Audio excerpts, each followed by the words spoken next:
Hello everyone. Have you ever wondered about India's female labor force participation? India is the world's fifth largest economy. Its GDP grew at over 8% last year. Its stock market is among the most active in Asia. And yet, fewer women participate in the formal workforce here than in almost any country on earth. India's female labor force participation rate, which is the share of working age women who are employed or actively seeking employment, stands out at roughly 24%. Compare that to China at 61% and United States at 57%, or even Bangladesh at 42%. In raw numbers, that means over 400 million working age women in India are outside the labor force entirely. In this crisis, economists use a concept called the U-shaped curve of female labor participation. The theory first proposed by economists studying the development patterns goes like this. In very poor agrarian societies, women work in the fields out of necessity. Participation is high as incomes rise, families can afford to keep women at home, and then participation drops.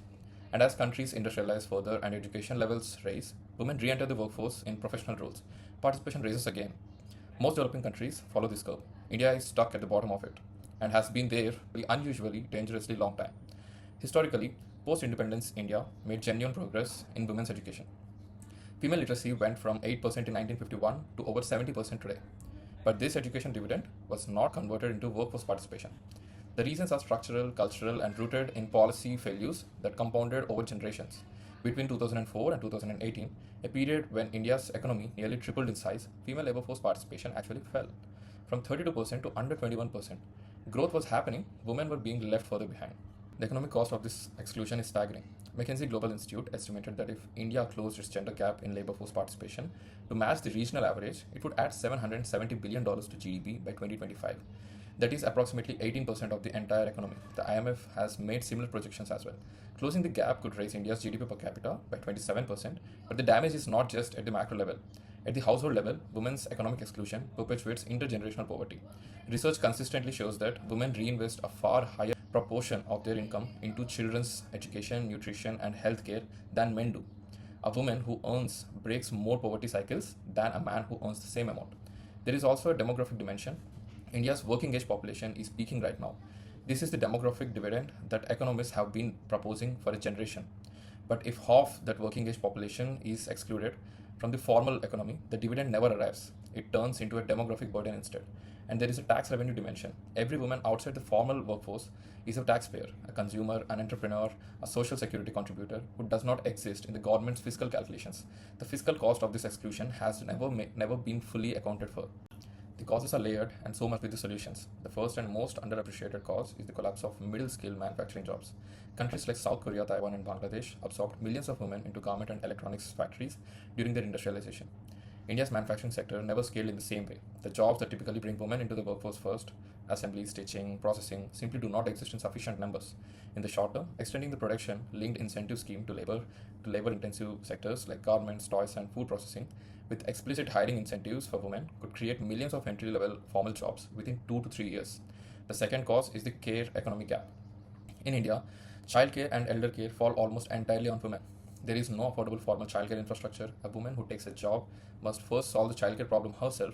The government's integrated child development services exist but are vastly underfunded and do not serve urban working families. Investing in universal subsidized creche and childcare infrastructure is not a welfare program, it is a labor supply intervention with a direct GDP return. In the medium term, commute safety and workplace harassment remain significant deterrents. Studies by the International Center of Research on Women found that safety concerns suppress women's willingness to take jobs in cities by 30 to 40%. Urban transport infrastructure, street lighting, and strict enforcement of the Prevention of Sexual Harassment Act, POSH, are economic investments with measurable labor supply effects. In the long term, the inheritance and property rights framework must change. Women who own land or assets are significantly more likely to be economically active. Legal reforms combined with financial literacy programs can shift this over a decade. The barriers to change are real and must be named. The deepest barrier is normative. In large parts of India, a woman who works outside the home is still seen by her family, her community, sometimes by herself as a failure of the household's prosperity.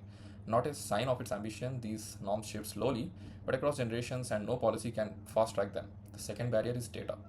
India's national employment surveys have historically undercounted women's work, classifying subsistence farming, home based piecework, and unpaid family labor as non employment. When women are statistically invisible, they are also politically invisible. The recent improvement in PLFS methodology has helped, but the undercounting continues. The third barrier is political will. Women's economic participation is rarely an election issue in India. parties compete on reservations, welfare transfers, and symbolic gestures, not on structural reforms to create economy or industrial policy that creates women's jobs.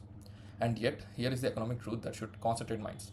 India cannot sustain 7% growth on the productivity of half of its population. It cannot become a developed nation while leaving 400 million working age women outside the formal economy.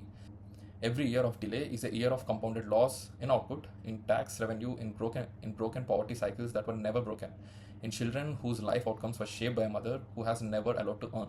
India's demographic window is open for perhaps another 15 years. What we chose to do or not to do with the economic potential of its women will define the upper limit of what this country can do. Thank you.